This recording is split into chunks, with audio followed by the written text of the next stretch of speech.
Hello, everybody, and welcome to the May Logos and Mythos Book Club. I'm glad you guys are going to join us tonight or later, whichever way. And as you guys can see, I've got a special guest with us tonight. This is my husband, Tony. Hello. All right, so I'm a little giggly. We were laughing right before about a couple of things. But he is here because he's going to share with us about a book that he read recently and give us a few thoughts on how he enjoyed it and stuff like that. Just to let you guys know what we're going to be talking about this time, we're going to be sharing some books that we've been reading. I'm hoping that you guys have some books as well. So as you come in, even if it's later, go ahead and put in the comments, what have you guys been reading? Or if you're looking for a particular book, let me know what you're looking for. Maybe I can come up with some recommendations for you. And then later in tonight, we're going to talk about summer reading because, believe it or not, summer is right around the corner. And so I have a few lists that I'm going to share with you guys that I found that might be helpful for summer reading for your kids. And so I'm going to share those in a little bit. And then I'm also going to tell you a few details about my summer reading challenge, which has started last summer, and it was a lot of fun, and everybody who participated was great, and we had a lot of fun. And so I'm looking forward to doing that again this year, this summer. And so I'll give you a few details about that too. All right, so to get us started, I want Tony to tell us a little bit about a book that he has read recently. Sure. Yeah, I finished a few months ago Capital Gains, which is sort of an autobiography by Chip Gaines. And I just wanted to talk a little bit about what the book is and why I liked it, and why I'm recommending it for really anyone to read, but also particularly if you are maybe starting a small business or venturing into any kind of entrepreneurship. So I wanted it because the title Capital Gains, and just knowing, watching Fixer Upper and the Gaines family, kind of knowing something about their business, and Joy and I, interested in starting our own business. I was like, well, what a great opportunity to read kind of maybe a how-to or how they got started. Well, as I read it, I found out quickly that's not what it is. It's so if you're looking for a how do I start my own business, that's not really what this book is. But I think that's a good thing, because what it is it is a book, more of an encouraging conversation about what it takes to not only run a business, but run a business with your family, with your wife, with your children, and doing that well, not just running the business well, but continuing to have a healthy family life, which is something very important to Joy and I. I've had, right now I'm in a corporate setting where I work a lot of hours, and it can be stressful, just with scheduling and all those things. So it's very, it's very difficult to maintain that work-life balance. But I think even one of my bigger fears when starting a business would be that it would be all-consuming. That's all we would talk about, is the business and things like that. So as I read the book, it's funny. It's like having a conversation with Chip. It has advice. It's got practicality to it as far as what he did, mistakes he made, things he learned. But it's certainly not a how-to. He's there to encourage you. He's there to motivate you. He's there to take away your excuses, and also give you some insight onto why, I guess the best way to put it is he gives you reasons to put away your fear and to really go for it, to really go for starting your own business. And that's why I liked it. I think differently. I'm a little outside the box.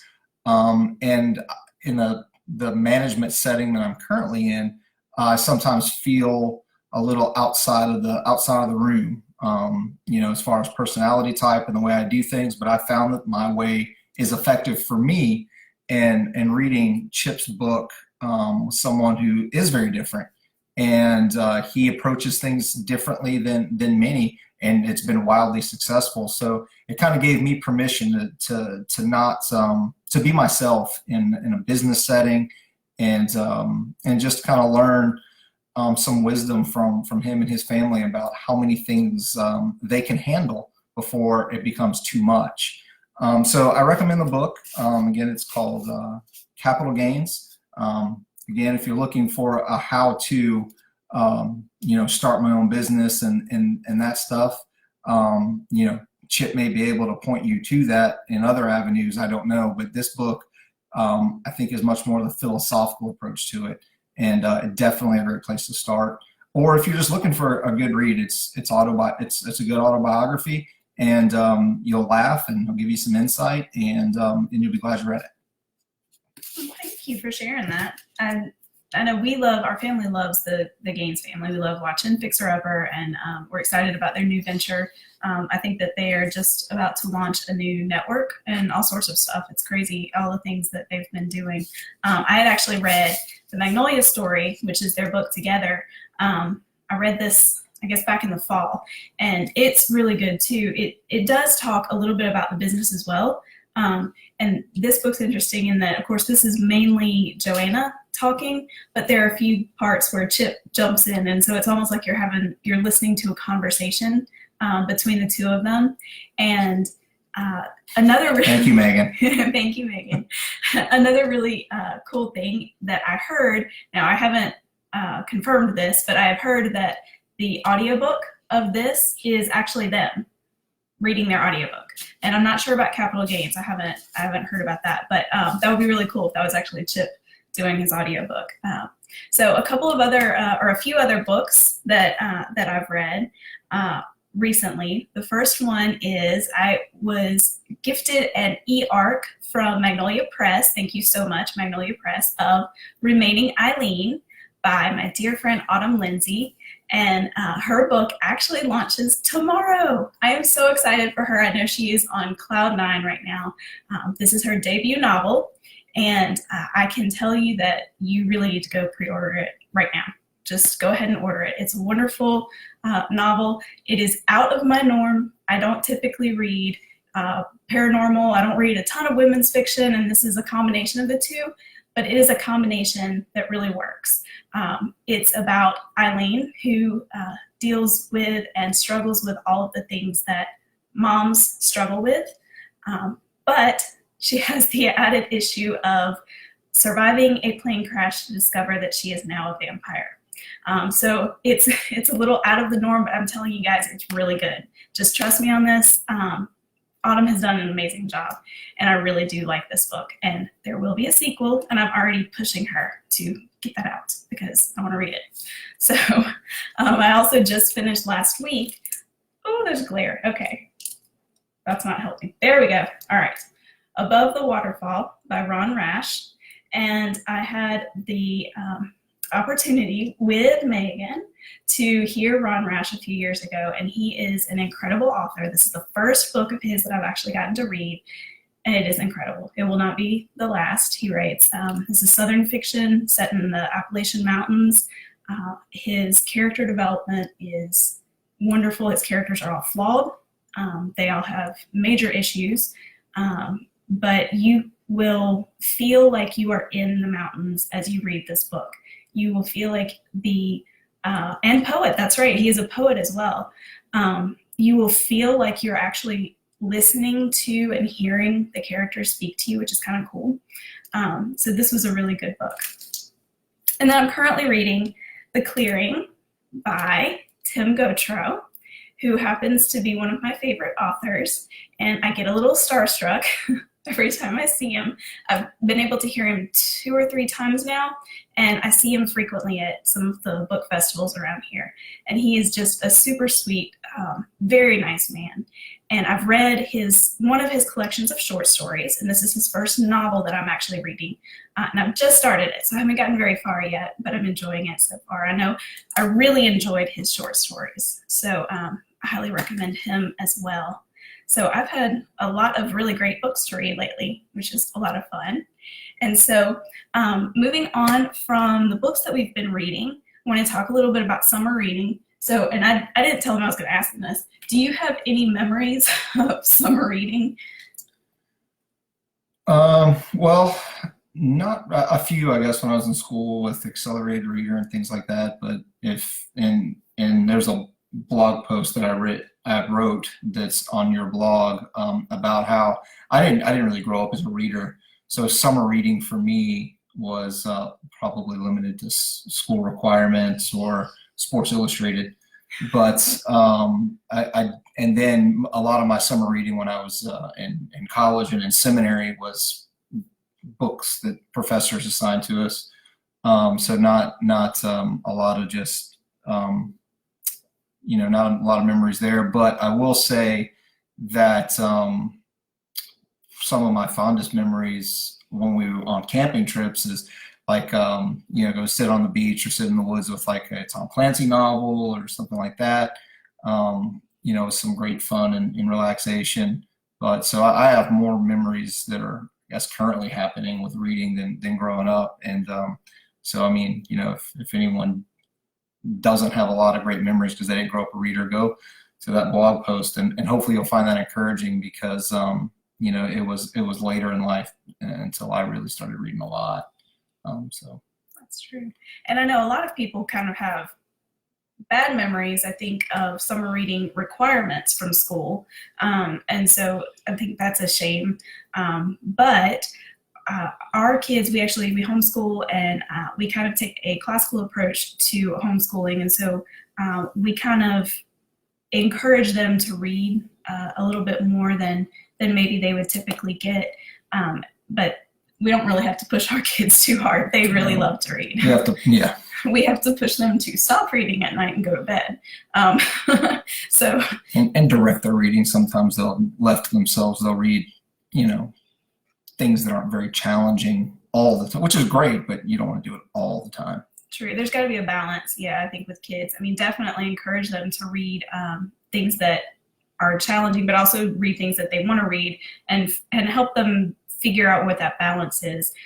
That's actually, I've got a few lists, and what I'm going to do is when we're done tonight, I'm going to put the links to each of these lists that I found in the comments so you guys can find them there.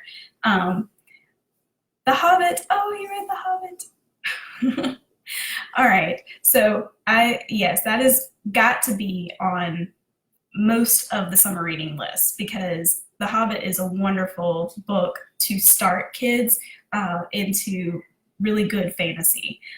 The Hobbit is just a wonderful, wonderful book in so many ways. So a few of the lists that I'm going to share with you guys, I'm going to share these links in a little bit in the comments, but the first two lists actually come from Jamie at Walking in High Cotton, is the name of her blog, and they're adventure chapter book lists. And she's got a list for boys and a list for girls, and there's some really great books on there, and most of them are they're chock full of adventure and excitement, and books that really will get the kids' interest and keep them reading. And then a friend of mine, Allison, has a blog that is called Mind Joggle, and I love following her. If you guys are looking for someone to follow for good book reviews and good book recommendations, it's definitely Allison. And her list that I'm going to post is 10 books I want my kids to read. And the first book on the list, I can't remember the name of it now, but I've never read. I had never even heard of, so I've got to look that one up. But it has some really good books. Most of them I remember fondly from reading as a kid. And then another one that I'm going to share, actually two more lists. Like I mentioned, we homeschool and we kind of take a classical approach. So with the classical approach to learning, if you've ever heard of classical academies or a lot of the Latin schools and such, they will kind of follow the great books or a classical list of books. And these begin way back with Homer. And they come all the way up with Aristotle and a lot of the great philosophers, and all the way up to some of the greats that we think of even more recently, like Hemingway and Faulkner and some of those others. And so a lot of the approach too is from a literary criticism kind of point of view. So they're learning to think critically as they read these books. There's Tolkien. Tolkien has finally made an appearance. I'm so excited right now. All right, y'all know how much I love my cat. So anyway, I've got two links. So one of them is actually, it comes from the Gospel Coalition, and it's a list of classical Christian books. They're not all Christian books. It just happens to be what they call the list. But it's very much the great books type list. And then I also have a link, and it comes from Wikipedia.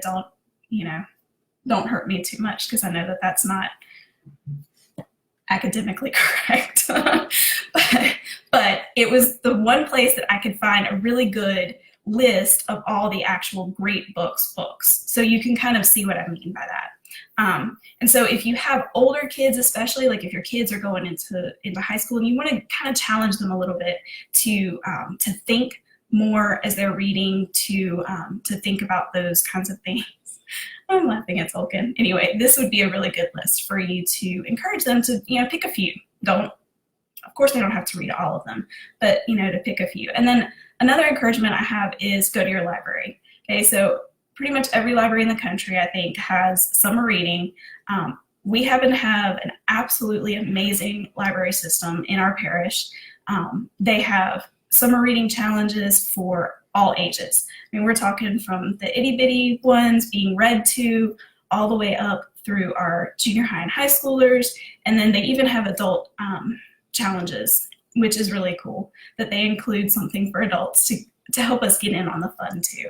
So most of your libraries are going to have lists that they recommend. I know ours has a list of 100 books before kindergarten, I think, or something like that. And then they have a lot of other lists that are specific to grade levels. So if you're looking for good suggestions and recommendations, check the comments here when we're done. I'm going to post all of these links that I've found, and then go to your library and see what they have. Talk to your librarians there. Trust me, they have lists. It's a big librarian thing. We like lists. All right, so my summer reading challenge is actually going to kick off during my next book club. So that will be June. I wrote it somewhere. Maybe I didn't write it somewhere. Anyway, the first Monday in June. So I will kick it off that night, and we'll have more details about it. But there will be prizes again. Right now I'm thinking what I'm going to do is I'm going to have 2 prize winners. So that way you kind of know what the prizes are ahead of time. And it will be, one prize winner will be someone who completes all of the challenges. So I'll draw randomly from however many actually complete all of the challenges. And then the other winner will be, I'm going to have some opportunities for you to earn points. Okay, so it'll be things like watching and interacting with the book club, or commenting on posts, or sharing what you're reading, or posting a book selfie, things like that. So everything that you do, everything that you participate in, you'll get points for. So whoever has the most points at the end of the summer would be another one of my prize winners. So I'm hoping to have some really good prizes for you guys. I'm working on that right now, and I'll have more details during the June book club. June 3rd, there we go. See, I knew I wrote it somewhere. June 3rd. All right. And then just a couple of other things. If you guys have any questions, if you're looking for recommendations or want to share some good books you've been reading, go ahead and put them in the comments. And if you're watching it later, please put them in the comments. I will definitely interact with you there, because I'm always around. I try to keep up with my comments and posts and messages and everything that I get. But just a couple of things to share with you guys that are coming up. May is actually going to be a pretty busy month for me, and a pretty exciting month because I have some things to share. The first of those is actually going to come to my newsletter subscribers this Thursday. So if you are a newsletter subscriber, you have got a huge secret that is coming to you first on Thursday. If you are not a newsletter subscriber, you can find the link to sign up on my page. If you can't find it, just holler at me. I'll let you know how to get there.